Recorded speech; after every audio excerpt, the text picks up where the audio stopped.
Welcome to the Bible Brief, where we uncover each book of the Bible, one story at a time, in about 10 minutes or so. The book of Exodus, attributed to Moses, details the Israelites' escape from Egypt and their journey to Mount Sinai, set against the backdrop of ancient Egypt's powerful empire. As we transition from the book of Genesis to the book of Exodus, we leave behind the story of Joseph, who rose to power in Egypt and saved his family from famine. Genesis concludes with the Israelites settling in Egypt, welcomed by Pharaoh due to Joseph's influence.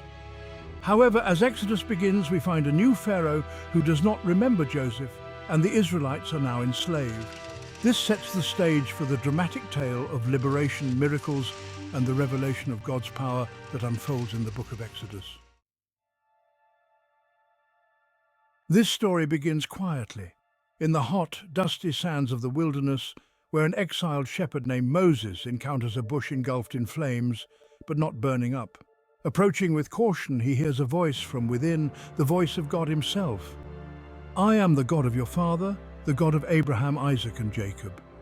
Moses, chosen by God to lead the Israelites out of Egyptian bondage, transitions from a shepherd to a leader and prophet.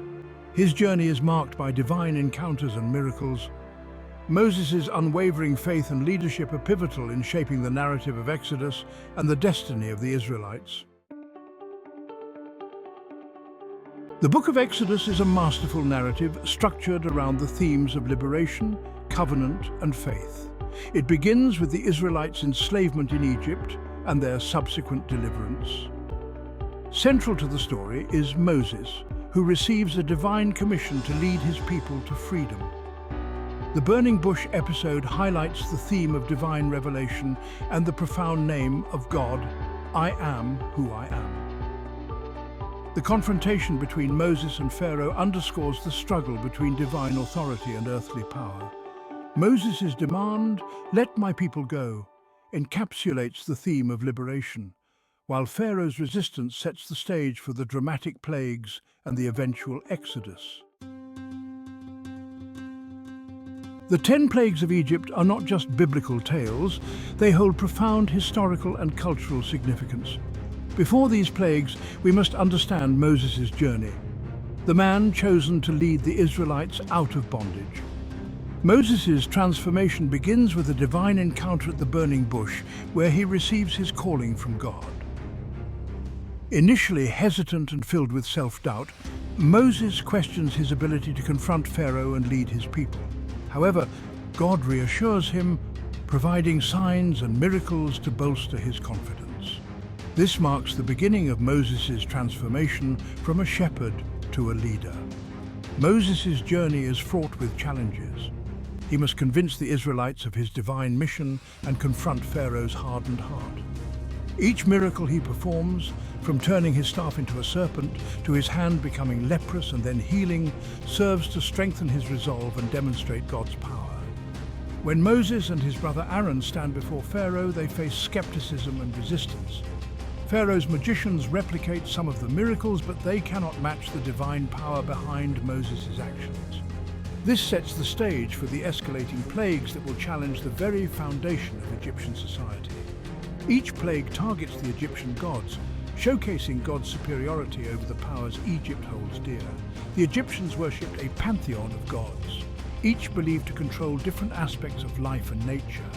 The plagues systematically dismantle the Egyptians' faith in their deities, revealing the fragility of their religious structure. The transformation of the Nile River into blood is particularly significant.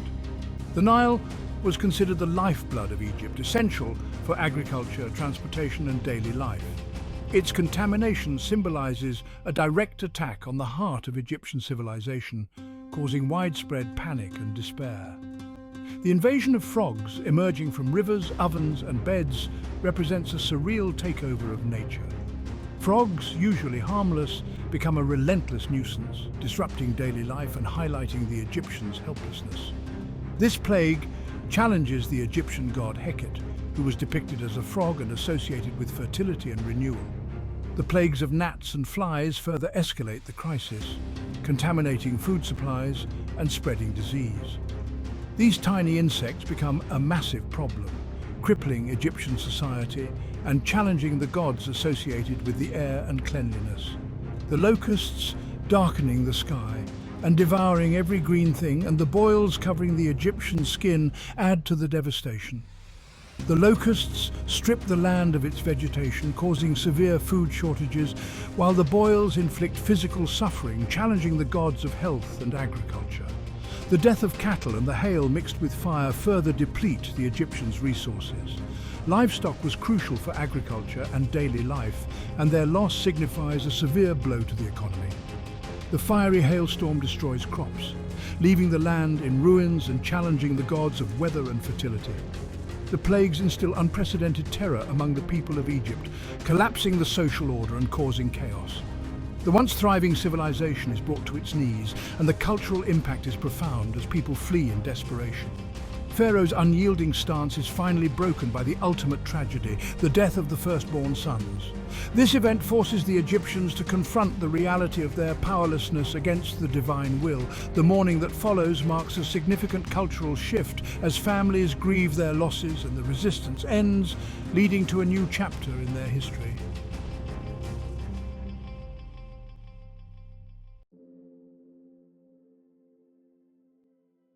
The Passover holds deep religious and symbolic meanings. God spares the Israelites who mark their doorposts with lamb's blood, symbolizing obedience and faith. This night becomes a sacred tradition, representing deliverance and divine protection. For generations, the Israelites celebrate it as a testament to God's mercy and their liberation from bondage. The narrative heightens the tension as Pharaoh finally gives in. The Israelites, after over 400 years in captivity, begin their journey toward freedom. The book describes in detail the hardship and determination of their long, difficult journey. But Pharaoh's heart hardens again. Furious at losing his entire workforce, he sends his powerful army to reclaim them, adding a sense of impending danger. The Israelites, trapped between Pharaoh's forces and the vast Red Sea, cry out in terror. Their hearts pound with fear as they see no escape. The cries of children and the desperate pleas of parents fill the air, creating a scene of utter despair. As it is written in Exodus 14:10, as Pharaoh approached, the Israelites looked up, and there were the Egyptians marching after them. They were terrified and cried out to the Lord. But Moses, raising his staff, commands the waters to part, and a dry path emerges between walls of water, allowing the Israelites to escape. The people, initially hesitant, step onto the dry ground, marveling at the towering walls of water on either side. They walk through, feeling a mixture of awe and relief, knowing they're witnessing a miracle. As described in Exodus 14:21-22, then Moses stretched out his hand over the sea, and all that night the Lord drove the sea back with a strong east wind and turned it into dry land. The waters were divided, and the Israelites went through the sea on dry ground, with a wall of water on their right and on their left. When Pharaoh's soldiers pursue, the sea crashes back down, swallowing the entire army.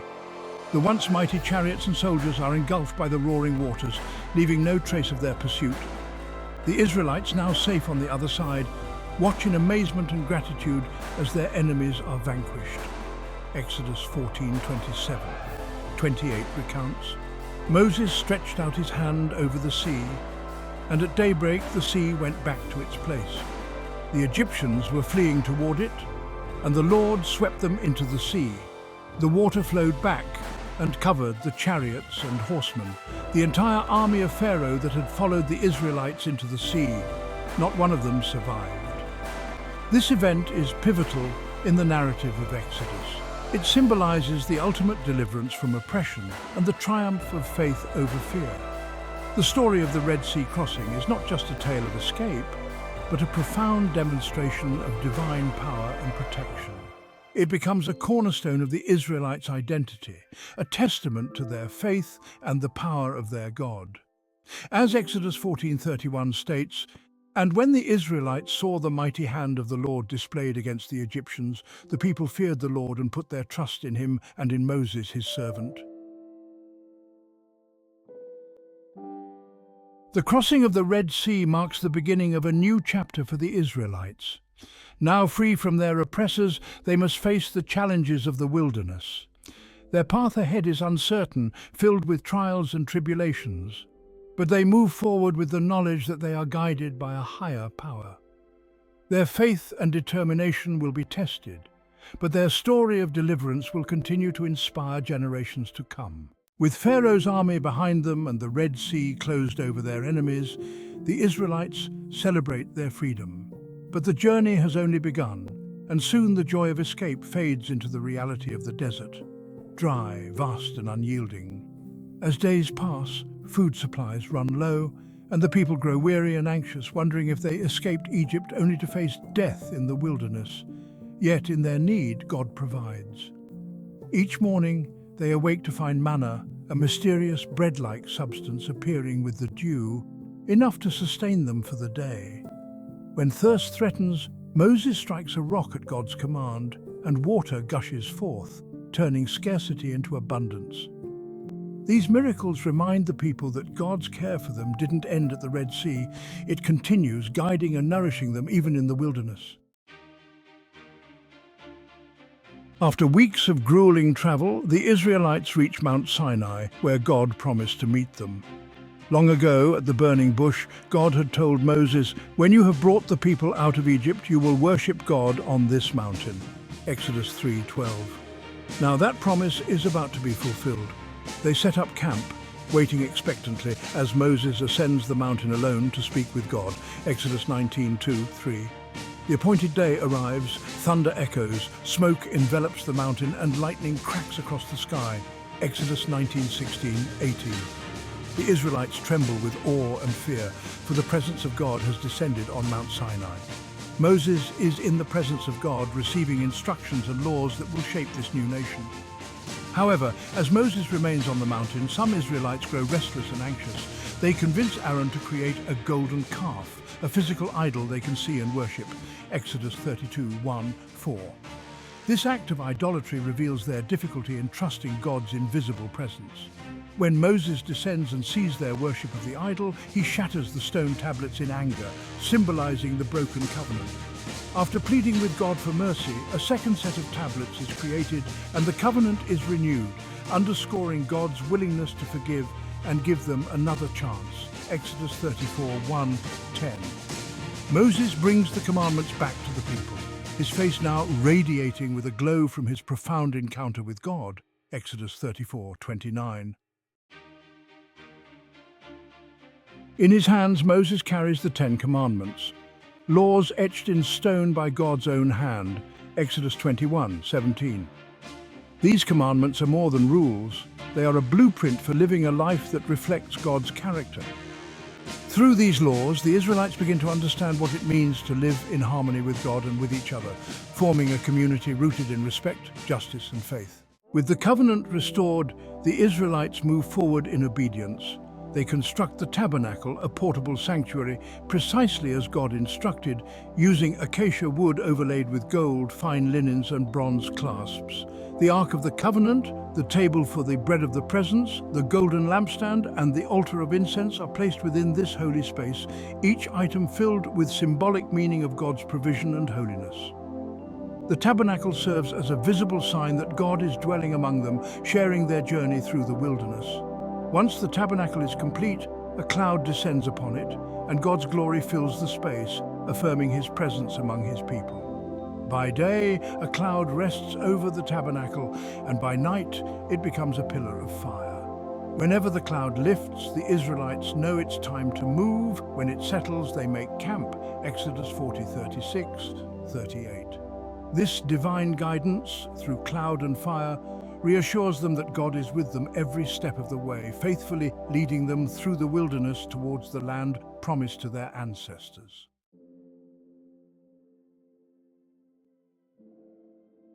Exodus is not just a historical account, it's the living heartbeat of God's promise. It's a story that transcends time, echoing through the ages to remind us of the enduring power of faith and deliverance. Historically, Exodus marks the formation of the Israelite identity, shaping their laws, culture, and religious practices. It's a cornerstone of Jewish history, detailing the journey from slavery in Egypt to freedom in the Promised Land. Religiously, Exodus teaches that God meets us in our struggles and delivers us from the things that bind us: fear, doubt, and hopelessness. It's a powerful reminder that no matter how insurmountable our challenges may seem, there is always a path to freedom and redemption. We're called to trust His timing, to live by His guidance, and to remember that, like Israel, we're invited into a relationship with a God who leads us through the wildernesses of life. The book of Exodus recounts the liberation of the Israelites from Egyptian bondage, the covenant at Mount Sinai, and the establishment of laws that shaped their identity. Its themes of freedom, faith, and divine guidance resonate today. Join us next time as we explore the book of Leviticus. This journey through the Bible is far from over.